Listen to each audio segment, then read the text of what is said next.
네, 오늘은 성장반 세 번째 시간입니다. 오늘은 교제와 섬김에 대한 이야기를 나누고자 합니다. 우리가 구원 받았습니다. 그리고 이제 신앙생활을 교회에서 하게 됩니다. 그런데 여러분, 교회는 어떤 곳일까요? 복음 교실에서도 교회에 대한 이야기를 나눈 바가 있는 것 같습니다. 교회는 건물도 아니고 조직도 아니라고 말씀드렸습니다.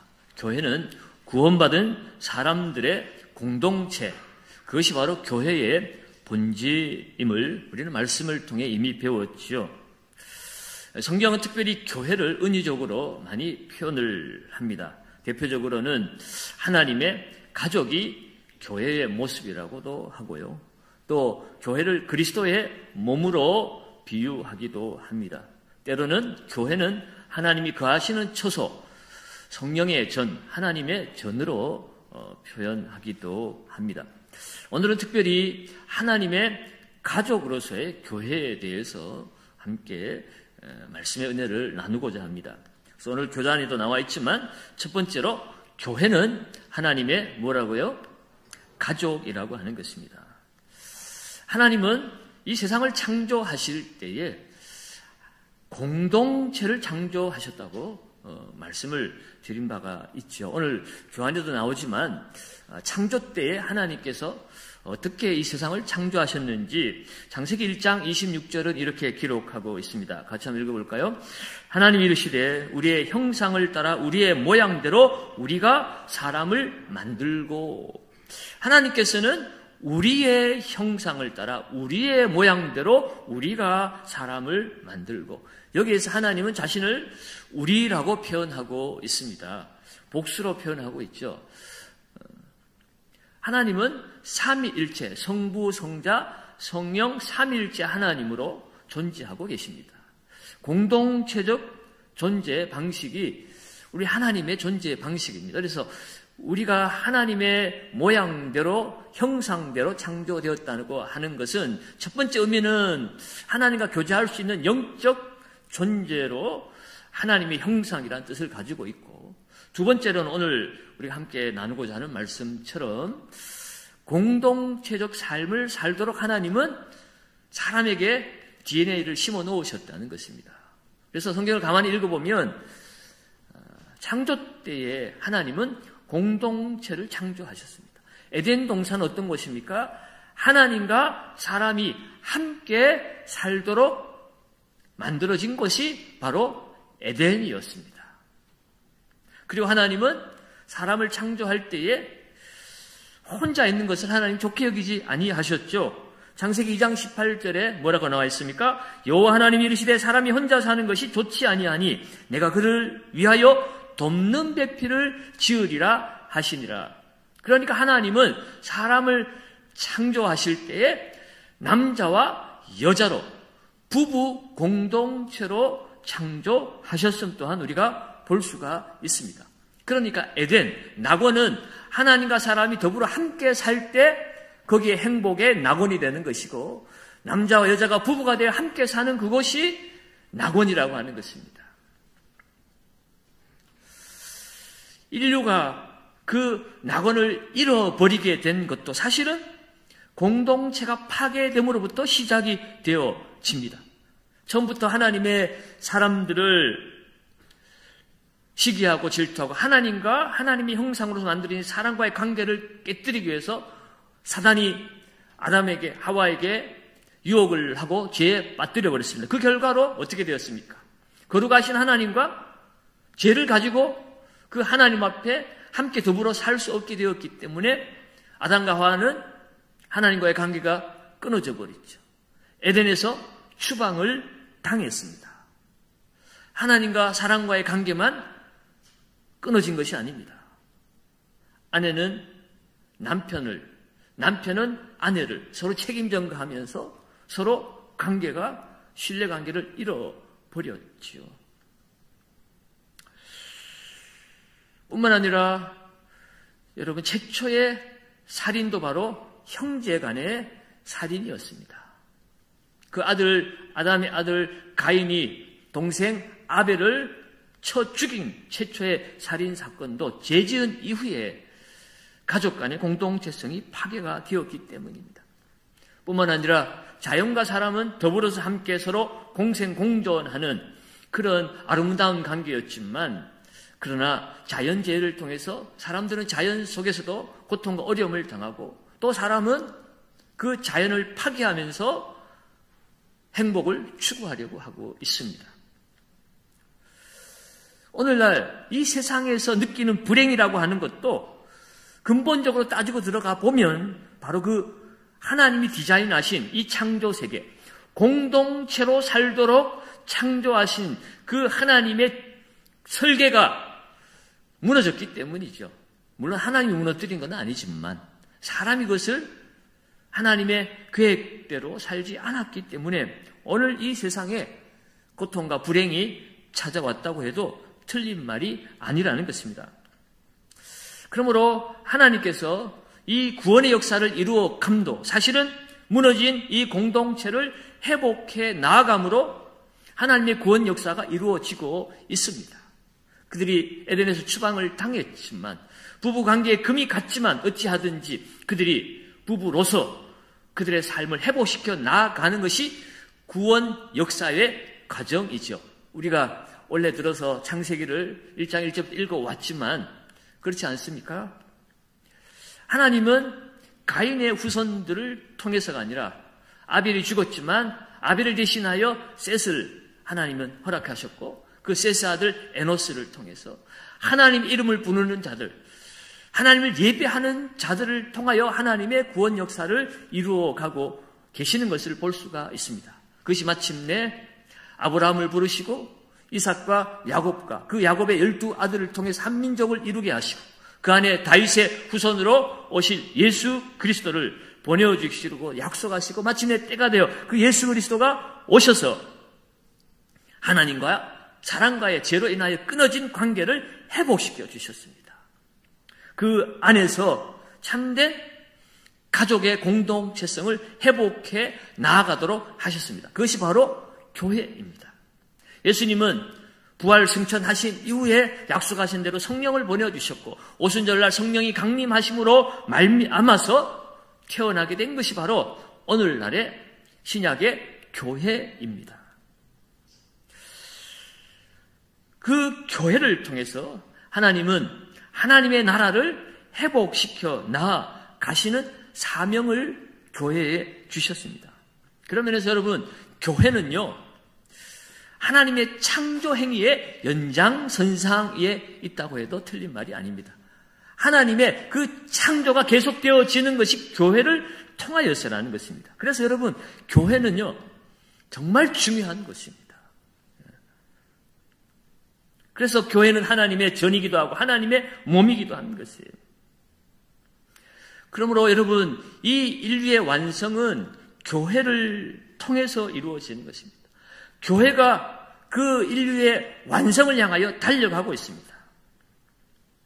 그러므로 여러분, 교회가 교회 되기 위해서는 하나님이 태초에 디자인하신 그런 가족 공동체성을 회복시켜 나아가야 될 사명이 있습니다.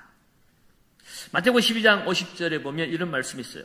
예수님이 한창 사역을 하고 계시는데 예수님의 형제와 어머니가 찾아왔습니다. 제자가 와서 당신의 형제와 어머니가 찾아왔습니다 라고 얘기하니까 예수님이 이렇게 대답하시는 것이에요. 누구든지 하늘에 계신 내 아버지 뜻대로 하는 자가 내 형제요 자매요 어머니라 하시더라. 육신의 가족이지만 진짜 하나님의 가족은 하나님의 그 뜻대로 행하는 자가 하나님의 가족이라고 이야기하는 것입니다.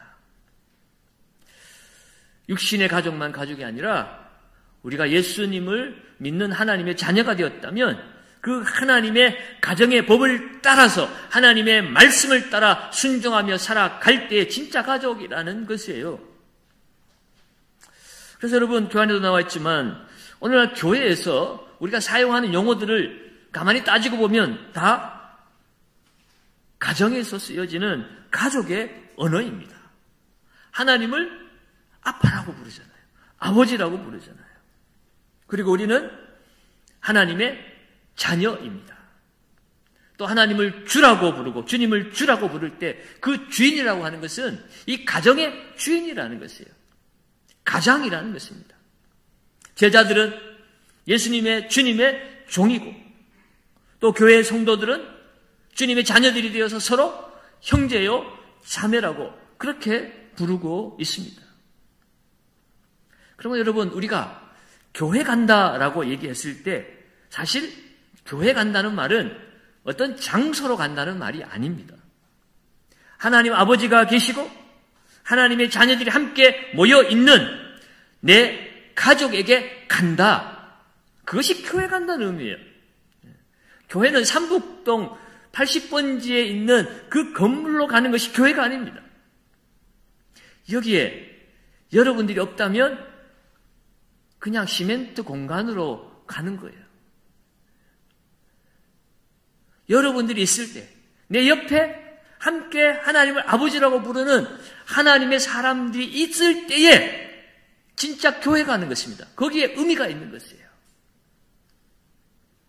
사랑하는 여러분, 오늘 저와 여러분들은 정말 예수 믿고 하나님 자녀가 되었다면 하나님의 그 태초에 우리에게 살도록 원하시도록 만들어주신 하나님의 가족으로서의 삶을 회복해야 할 줄로 믿습니다. 그렇게 해야만이 우리의 행복을 다시 찾을 수가 있어요. 그래서 2번은 성도는 하나님의 가족으로 함께 살아갈 때에 뭐 할까요? 공허함을 채울 수 있습니다. 오늘 읽은 에베소 2장 19절 말씀 하반절에 우리는 하나님의 권속이라 라고 이야기합니다. 주님을 믿기 전에는 외인이었고 나그네였고 그야말로 하나님의 가족과는 관계가 없는 사람이었지만 이제 예수 믿고 하나님의 자녀가 되었다면 우리는 하나님 나라의 시민일 뿐만 아니라 거룩한 하나님의 구별하신 성도일 뿐만 아니라 하나님의 권속이다 라는 표현을 하고 있습니다. 여러분 오늘날 현대인들의 문제가 뭡니까? 흔히들 군중 속의 고독이라는 표현을 쓰고 있습니다. 사람의 바다에 우리가 살아가고 있지만 그 수많은 사람들 속에서 나는 외롭다, 고독하다라고 외치고 있는 것이 오늘날 이 땅을 살아가는 인간들의 문제이죠. 왜 그렇습니까? 하나님은 사람은 홀로 살도록 만들지 않았기 때문에 그렇습니다. 우리의 DNA가 혼자 살아서는 안 되도록 만들었기 때문에 아무리 돈을 많이 벌어도 내가 하고 싶은 것 다 해도 진정한 가족을 경험하지 못하면 외롭게 되어 있습니다. 그래서 사람들이 공허하다, 허무하다, 돈은 많은데 허무해서 못 살겠다. 그래서 오늘날 자살률이 높은 이유는 무엇이겠습니까?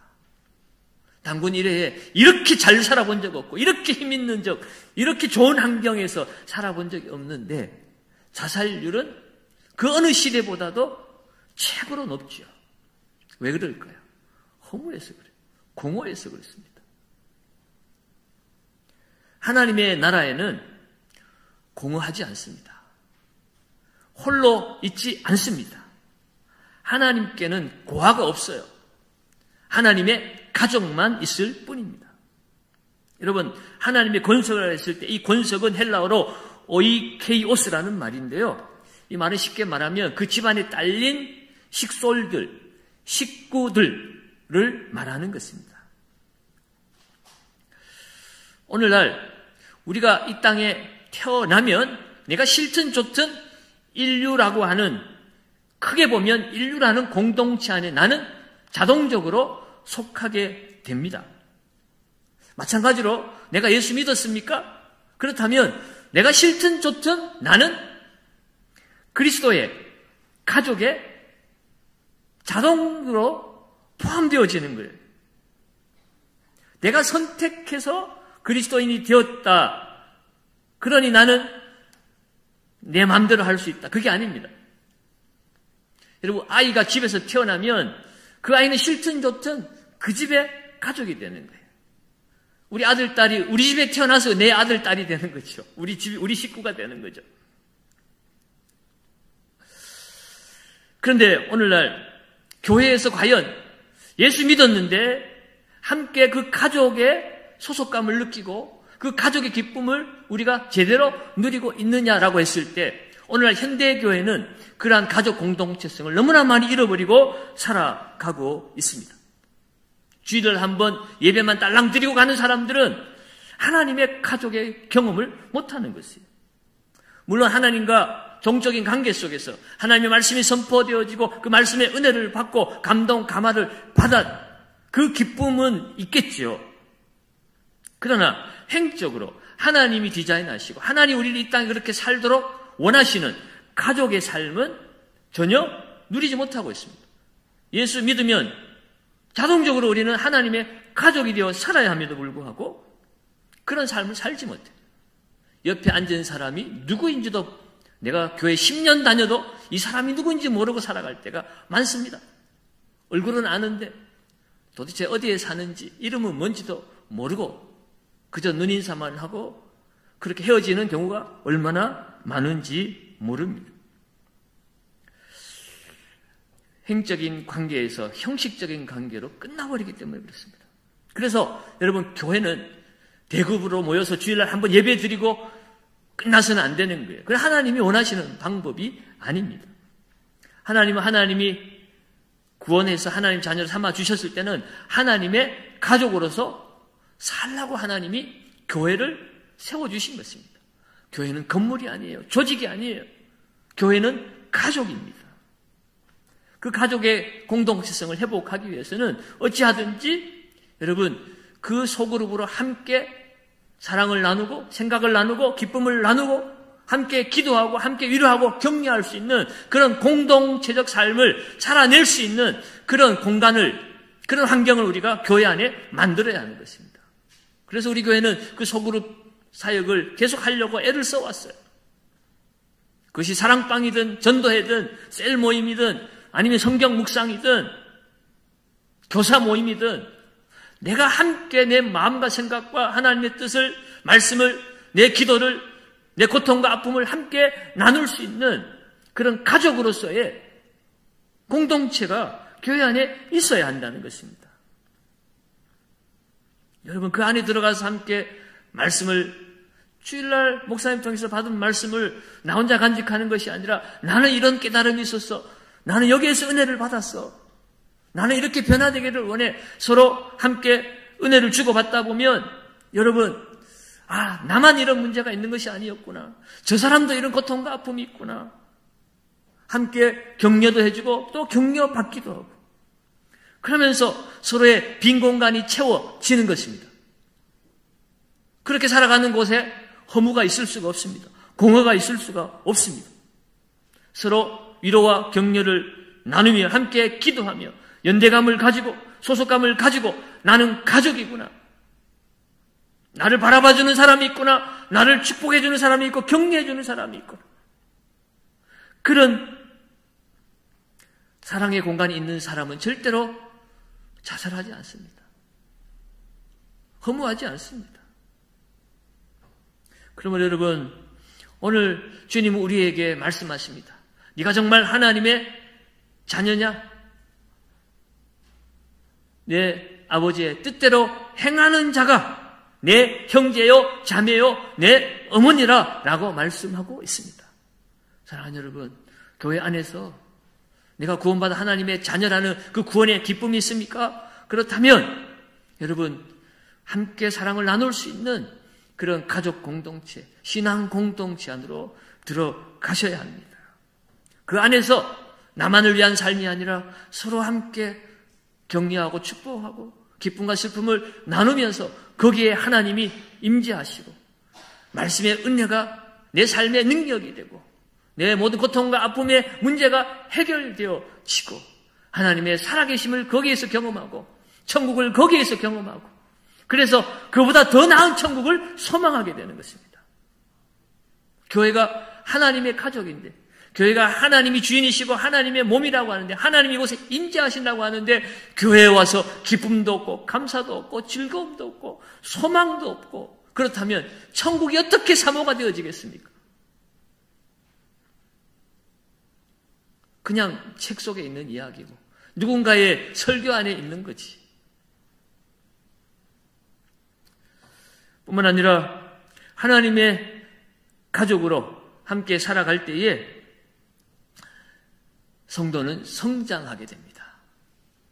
성장이 함께 하나님의 가족을 경험할 때 이루어지는 것이에요.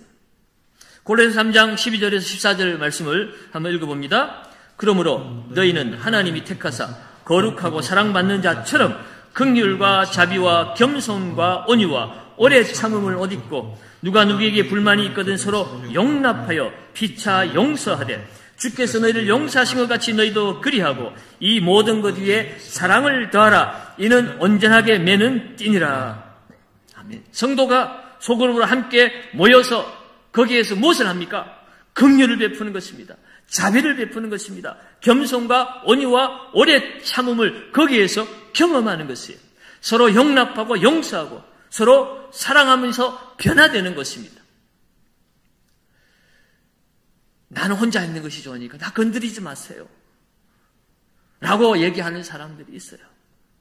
물론 사람과 관계하는 것이 힘들고 어렵기도 합니다. 거기에서 때로 나하고 취향이 안 맞고 또 기질이 안 맞아서 상처를 주고 받기도 합니다. 그러나 하나님은 우리가 서로가 서로에게 서로 선한 영향력을 끼치기를 원하시는 것이에요. 그곳에서 서로 다르지만 때로 부딪히지만 그렇기 때문에 그 안에서 긍휼을 배우게 되는 것입니다. 상대방을 긍휼히 여길 수 있고 내가 그 사람 앞에 부족하지만 그 사람 앞에 긍휼함을 받을 수 있고 자비를 베풀고 겸손하게 나를 낮출 줄 알고 내가 온유하게 대할 줄 알고 오랫동안 참고 기다리면서 그 사람이 나아지기를 기다릴 수도 있는 것이고 용납하는 것도 배우고 용서하는 것도 배우고 그리고 그곳에서 함께 사랑을 경험하는 것입니다. 그러면서 변화되어져 가는 것이 우리가 성장해 가는 것이고 자라가는 것입니다. 우리는 구원받았지만 여전히 우리는 어린아이와 같습니다. 태어나면서 바로 어른이 안 되잖아요. 영적으로도 예수 믿고 내가 하나님의 자녀가 되었다, 세례받았다, 내가 이제 신자가 되었다 라고 보면 영적으로 보면 몸은 어른일지라도 나이는 70, 80일지라도 영적으로는 아직 아기입니다. 아기. 어디에서 배워요? 공동체 안에서 배우는 것입니다. 설교는 설교일 뿐입니다. 공동체 안에서 삶을 통해서 그 설교가 내 삶으로 녹아들지 않으면 그야말로 설교만 듣고 설교만 하다 끝나는 거예요. 설교가 되지 말고 삶이 되어야 하는 것입니다. 고린도서 3장 16절에는 뭐라고 얘기합니까? 그리스도의 말씀이 너희 속에 풍성히 가여 모든 지혜로 피차 가르치며 건면하고 시와 찬송과 신령한 노래를 부르며 감사하는 마음으로 하나님을 찬양하고 라고 이야기하고 있습니다. 서로 사랑하고 용납하고 긍휼을 베풀고 자비를 베풀고 오래 참고 이렇게 살아가는 곳에 선생이 어디 있으며 학생이 어디 있습니까? 먼저 믿었고 먼저 경험해서 내가 조금 더 알 수는 있습니다. 그러나 정말 하나님의 가족으로서 살아가면 선생과 학생이 따로 있는 것이 아니에요. 피차 배우는 것입니다. 어른이 초등학생에도 배울 것이 있잖아요. 목사도 처음 믿은 성도에게 배울 것이 너무나 많습니다. 함께 더불어 공동체적 삶을 살아갈 때 배우게 되는 것입니다. 그런 공동체를 성경에서는 코이노니아라 이렇게 표현을 합니다. 이 코이노니아는 단순한 교제 이상입니다. 그냥 음식 먹고 세상에 돌아가는 정치 얘기, 부동산 얘기, 재밌었던 얘기 이런 거 얘기하다 헤어지는 것이 코이노니아가 아니에요. 코이노니아는 삶을 나누는 것입니다. 내 치부도 때로는 드러내고 내 죄악도 드러내고 내 삶의 이야기를 나누는 것입니다. 내가 이런 죄악이 있으니 이런 연약함이 있으니 나를 위해서 좀 도와줘, 기도해줘. 내가 또다시 흔들릴 때 나에게 따끔하게 말 한마디 해줘 라고 말할 수 있는 곳이 되어야 되는 것이에요. 그런 공동체가 있는 사람은 무너지지 않습니다. 참 아이러니한 것은요, 저같이 이렇게 설교하는 사람들이 쉽게 무너져요. 그런 공동체가 없기 때문에 그렇습니다. 정말 내 약함도 내 부족함도 솔직하게 털어놓고 그것을 아무 편견 없이 들어주고 이해해주고 기다려주고 용납해주는 사람들이 없기 때문에 설교는 잘하는데 어느 순간 한순간에 무너져서 실망을 안기는 일이 있다는 거예요. 그래서 어떤 사람은 홀로 있는 것이 죄악이라고까지 했습니다. 성도는 혼자 있으면 안 되는 거예요. 함께 살아가야 합니다. 그래서 성경에는, 신약 성경에는 서로라는 말이요 50번 이상 등장합니다. 서로 사랑해라, 서로 기도하라, 서로 격려하라, 서로 짐을 지라, 서로 공부하라, 서로 문안하라, 서로 존경하라, 서로 용서하라, 서로 헌신하라. 서로 함께 할 때만이 영적으로 성장할 수가 있기 때문입니다. 물론 모이면 처음에는 힘들어요. 어려워요. 그러나 여러분, 그런 부딪힘과 갈등 속에 성장해 가는 겁니다. 여러분, 여러분의 가정에서는 부딪힘이 없나요? 갈등이 없나요? 여러분의 부부끼리는 그렇게 참 아무 문제 없이 잘 지내나요? 여러분의 자식들은 그토록 여러분의 말을 잘 듣고 부모를 존경하고 부모는 다 자식들이 좋은 것만 보이나요? 가족 간에도 서로 갈등이 있습니다. 맞지 않는 것이 있어요. 그러나 가족이니까 용납하고 용서하고 기다려주고 인내하고 긍휼을 베풀고 자비를 베풀면서 부모가 자식에게도 배우고 자식도 부모를 통해서 배우며 함께 변화되어 성장해 가는 것입니다. 그러면 여러분, 공동체는 내가 가고 싶을 때만 가는 곳이 아니에요. 나의 영적인 건강을 위해서 반드시 필요한 곳이라는 그런 확신을 가지고 거기에 참여해야 하는 것입니다. 오늘은 컨디션이 안 좋아서, 오늘은 기분이 안 좋아서 그래서 빠지고 가고 싶을 때만 가고 그런 것이 아닙니다. 여러분, 오늘 컨디션 안 좋으면 여러분 집에 안 들어갑니까? 오늘 기분 나쁘면 오늘 여관에 가서 잘 겁니까? 싫든 좋든 집에 들어가야지. 거기 가서 힘들어도 부딪히고 대화하고 먹고 이야기하다 보면 스트레스도 풀리고 문제도 해결되어지고 그러면서 다시 관계가 회복되어지고 그런 거지. 사랑하는 여러분, 오늘 이 교회 안에 여러분이 어떤 공동체를 가졌든 그 공동체는 사람을 살리고 고치고 세우는 생명사역이 이루어지는 것입니다. 그래서 너무나 중요한 것이에요. 여러분, 동행셀이든 그것이 사랑방이든 전도회든 교사 모임이든 여러분 그 모임을 귀하게 여기시고 적극적으로 그 안에 들어가서 활동하시기를 바랍니다. 그렇게 해야 될 이유는 오늘 네 번째로 하나님의 가족으로 함께 살아갈 때 보호를 받을 수 있기 때문입니다. 히브리서 3장 13절을 같이 한번 읽어볼까요? 오직 오늘을 걷는 동안에 매일 피차 권면하여 너희 중에 누구든지 죄의 유혹으로 완고하게 되지 않도록 하라. 아멘. 성도들에게 너희가 서로 피차 권면해라. 그래야 될 이유가 뭐냐? 너희 중에 누구든지 죄의 유혹으로 완고하게 되지 않도록 하기 위해서 피차 권면하라는 것이에요. 공동체 안에서 피차 상호 책임을 가지고 서로 돌아보아야 한다는 것이에요. 왜 그렇습니까? 인간 스스로 해결할 수 없는 난제가 하나 있죠. 그게 뭡니까? 죄의 문제입니다. 죄는 강력한 힘을 가지고 있어요. 우리 스스로는 헤어나올 수 있는 힘이 없습니다. 다윗도 그랬죠. 우리는 스스로 이 죄의 문제를 해결할 수 없기 때문에 하나님의 아들을 십자가에서 죽일 수밖에 없었어요. 우리 스스로 해결할 수 없으니까. 우리는 그 주님의 십자가의 구속의 은총으로 구원을 받았습니다. 그러나 우리가 구원은 받았지만 여전히 죄와 싸우며 살아가야 됩니다. 우리는 의롭게 되었지만 주님 재림하실 때까지 우리는 이 땅에서 그리스도인으로 살아내야 될 책임이 있죠. 그 삶을 우리는 성화라고 얘기합니다. 우리는 구원받고 의롭다함을 받았습니다. 그것이 칭의입니다. 그러나 칭의 이후에는 우리는 하나님의 자녀가 되었으니 자녀다운 삶을 살아야 되는데 죄가 그 죄 배후에 역사하는 사단이 우리를 그냥 내버려 두지 않는다는 거예요.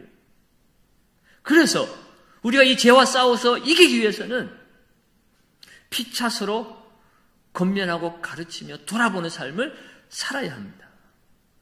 그래서 그 가족 공동체가 필요한 것이에요. 내 노력만으로는 할 수 없기 때문에. 공동체 안에 계속해서 정기적으로 모여서 함께 고백하고 기도하고 격려하고 때로는 책망하고 그러면서 성화의 삶을 이루어 가는 것입니다. 그런 공동체가 없으니 누구도 책망해 주지 않으니 누구도 기도해 주지 않으니 누구도 상담해 주지 않으니 누구도 이해해 주지 않으니 누구도 격려해 주지 않으니 둘 중에 하나입니다. 포기하든지 극악한 자리로 나아가든지 옛사람으로 돌아가든지. 유혹을 받는 것은 우리에게 있어서 흔한 일입니다. 책임 있는 믿음의 동역자들이 함께 붙들어 줄 때에 우리는 이 유혹에서 죄에 대해서 완고해지지 않고 완악해지지 않고 끊임없이 이웃을 통해 동역자를 통해 하나님의 음성을 듣게 되고 위로를 듣게 되고 단련을 받게 되고 다시 일어서서 승리하게 되는 것입니다. 그래서 잠언 20장 17절도 철이 철을 날카롭게 하는 것 같이 사람이 그 친구의 얼굴을 빛나게 하느니라. 친구가 그 사람을 빛나게 한다는 것입니다. 공동체 안에 있을 때 우리가 연단되어지고 모든 악으로부터 죄로부터 또한 보호받을 수가 있습니다. 뿐만 아니라 다섯 번째로 하나님의 가족으로 함께 살아갈 때에 사명을 감당할 수 있습니다. 사명, 제자는 여섯 번째고.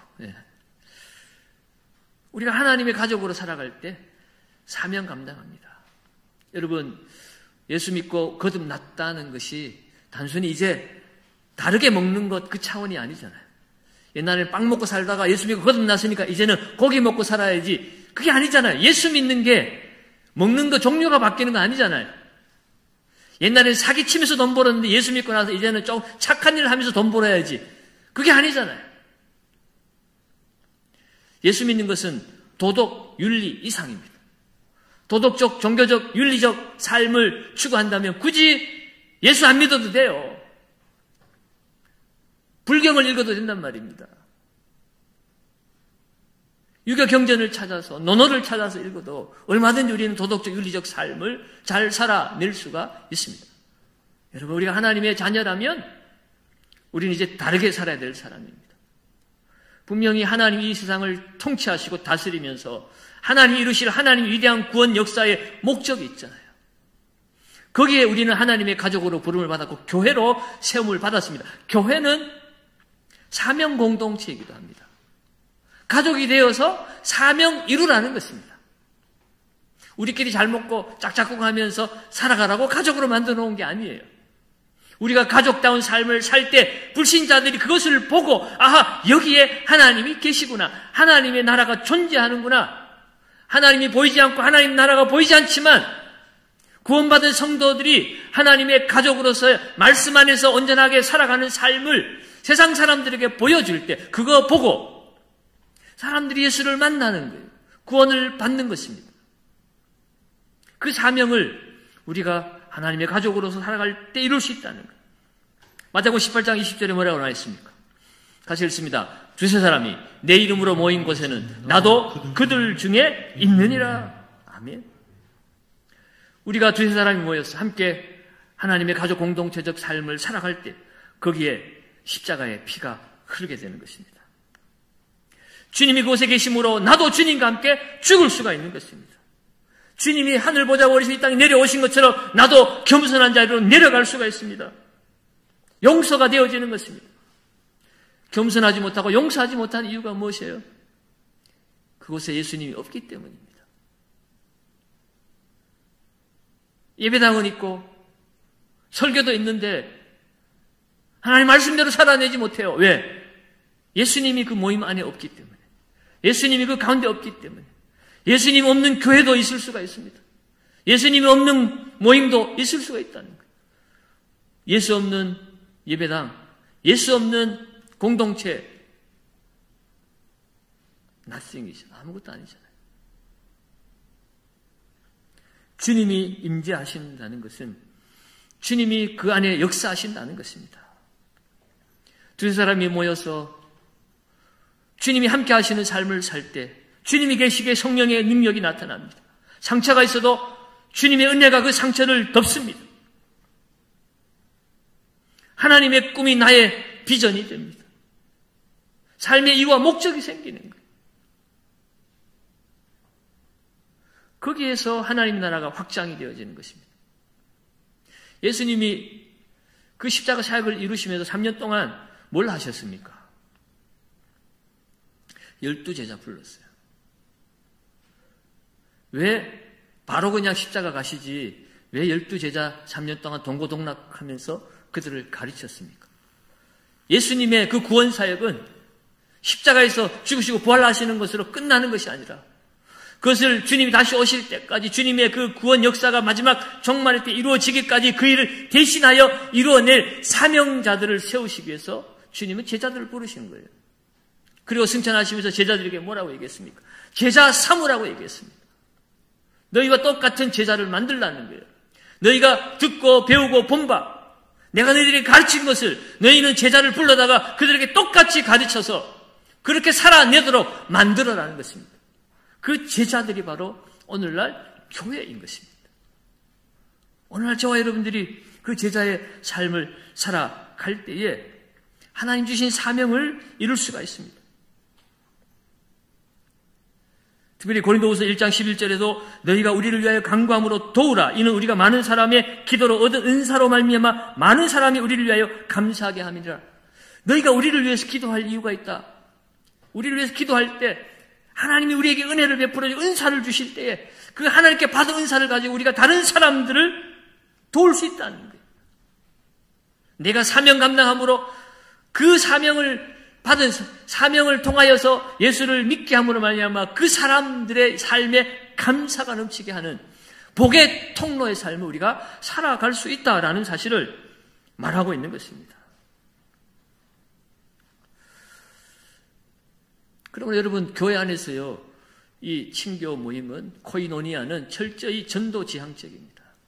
와서 음식 나눠 먹고 그냥 막 재밌는 이야기 하다 흩어지는 거는요 그는 주님이 원하시는 진정한 가족 공동체의 삶이 아닙니다.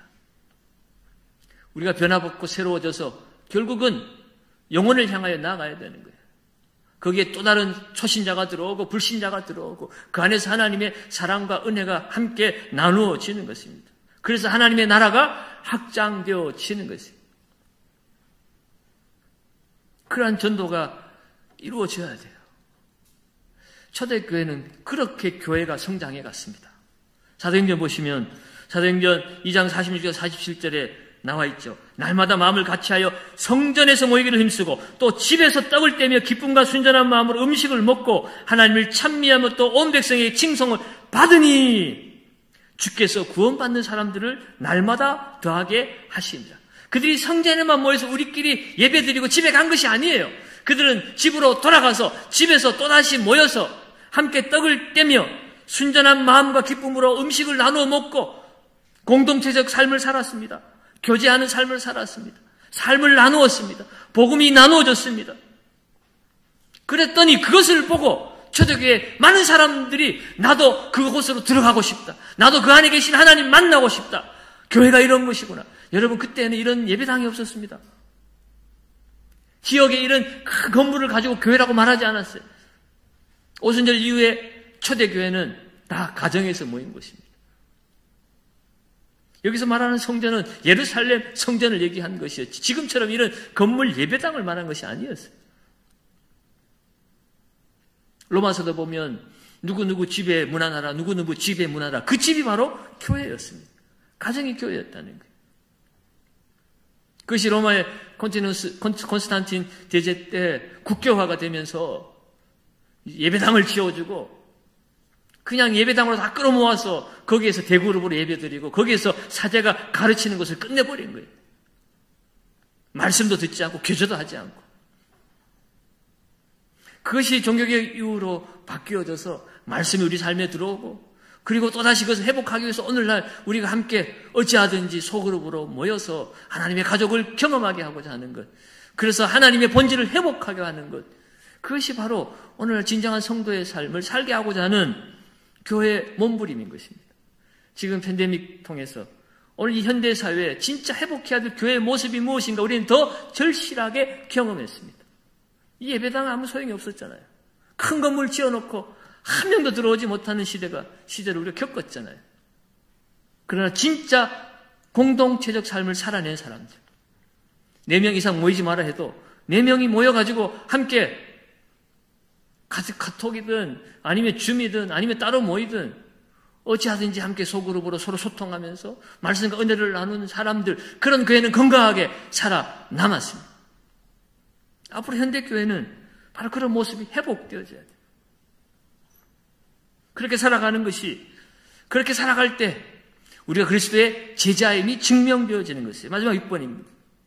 하나님의 가족 우리가 제자임을 증명해 주는 것이에요.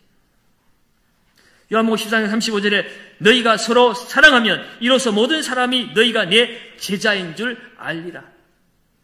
두세 사람이 모인 곳에 내가 함께 있겠다고 했는데 하나님이 두세 사람이 모여서 뭐 할 때 있겠습니까? 두세 사람 모였다고 무조건 하나님 있는 건 아니잖아요. 두세 사람 모인 곳에 하나님 있는다 그러면은 카페 가면 하나님 많겠네. 식당 가면 하나님 많겠네. 두세 사람이 그냥 모이는 것이 아닙니다. 두세 사람이 모여서 뭐 하느냐는 거예요. 오늘 말씀은 너희가 서로 사랑하면 내 제자인 줄 알리라. 두세 사람이 모여서 사랑할 때 거기에 하나님의 임재가 나타나는 것입니다.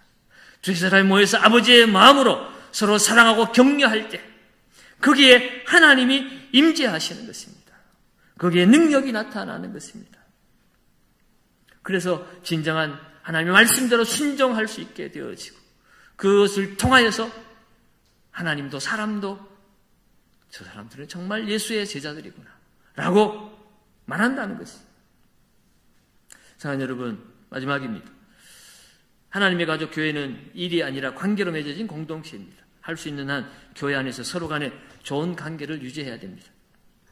교회 안에서 성도들 간의 관계를 깨뜨리는 것은 무엇이 있습니까? 앞서 다 말씀드렸어요. 나하고 기질이 안 맞아, 취향이 안 맞아, 성격이 달라 라고 말하면서 우리는 주일날 예배 드리고 그저 자기만의 만족으로 살아갑니다. 그러나 하나님은 그것을 원하지 않습니다. 싫든 좋든 가족이 되었으면 가족으로서 함께 부딪히며 살라고 말씀합니다. 취향이 안 맞으면 아버지의 마음으로 사랑으로 용납하고 기다려주고 자비를 베풀고 긍휼을 베풀고 사는 것이 하나님의 뜻이라고 말하고 그렇게 살아낼 때 하나님이 임재하신다는 거예요. 교회 다녀도 예수 믿어도 왜 능력이 없습니까? 왜 마음이 답답합니까? 왜 말씀이 들리지 않습니까? 왜 컬컬합니까? 팬데믹 때문에 그렇습니까? 돈이 안 벌려서 그렇습니까? 시절이 바뀌어서 그렇습니까? 그것은 핑계고요. 우리가 하나님 말씀대로 살아내면 그것이 팬데믹이든 가난이든 문제가 되지 않습니다. 초대교회 성도들 그때도 전염병이 지금보다 더 흥행했습니다. 지금은 의료기술이나 발달했지. 그때는 흑사병이 돌고 전염병이 돌면 다 죽어나갔습니다. 가난했습니다. 정치적인 핍박받았습니다. 그런데 그들은 기쁨으로 살았습니다. 왜요? 하나님의 가족 공동체가 되어서 그곳에서 하나님을 경험했기 때문에 하나님이 그들의 삶 속에서 함께했기 때문인 줄로 믿습니다. 그러면 여러분 오늘 이제 예수 믿고 구원 받았습니까? 그렇다면 가족 공동체 안으로 들어가시기 바랍니다. 소그룹 모임으로 참여하십시오. 동행 세례도 참여하십시오. 성도들이 모임이 내게 누구도 얘기해 주지 않는다면 교육자들 통해서 그런 그룹을 하나 만들어 달라고 부탁하십시오. 그리고 이미 여러분들끼리 모이고 있다면 우리끼리만 모이는 모임이 아니라 힘들고 어려운 사람들 찾아가서 그들을 나의 모임 속으로 초청하고 그들을 도와주시고 격려해 주시면서 함께 성장해 나갈 때 거기에서 그 사람에게 행복을 위해서 한 일 같지만 내가 행복해지는 줄로 믿습니다. 왜요? 그곳에 주님이 임재하시기 때문에 주님이 함께 하시는 곳에 형통이 이루어집니다. 기쁨이 찾아옵니다. 복이 임합니다. 그러면 여러분, 이제는 교회 안에서 방관자가 되지 말고 참여자가 되어야 합니다. 소비자가 되지 말고 기여자가 되어야 합니다. 책임을 공유하지 않고 이득만 바라지 말고 한 가족으로서의 책임을 다해야 합니다. 무엇보다도 교회 소그룹 모임에 참석해야 합니다. 하나님은 우리를 서로 의존할 수 있는 의존적인 존재로 만들었다고 성경은 이야기합니다. 그러므로 여러분, 우리는 교회가 되어서 아픔과 기쁨과 즐거움과 슬픔과 그 어떤 것이라도 함께 나누는 참된 코이노니아의 삶을 살아야 합니다. 그 삶을 지켜내지 못하면 어느 한순간에 떨어질지 모릅니다. 내 믿음이 사라지기도 하고 시험에 들기도 하고. 그러나 우리가 하나님 말씀 앞에 붙들려서 말씀대로 가족으로서의 삶을 살기 시작할 때 하나님 우리를 형통케 하시고 승리케 하시고 복 있는 삶으로 이끌어 주실 줄로 믿습니다. 오늘 이 자리에 참여하신 여러분들, 오늘 온라인을 통해서 이 말씀을 들으시는 분들, 나는 과연 하나님의 가족으로서의 삶을 살고 있는가? 나는 교회인가? 다시 한번 돌아보시고 우리가 진정한 교회가 되어서 하나님의 가족이 되어서 하나님 뜻대로 순종하는, 내 뜻대로 행하는 자가 내 형제요 내 어머니라고 말씀하신 주님의 말씀처럼 예수님의 가족이 되어지는 저와 여러분들의 삶이 되시기를 주님의 이름으로 축원드립니다.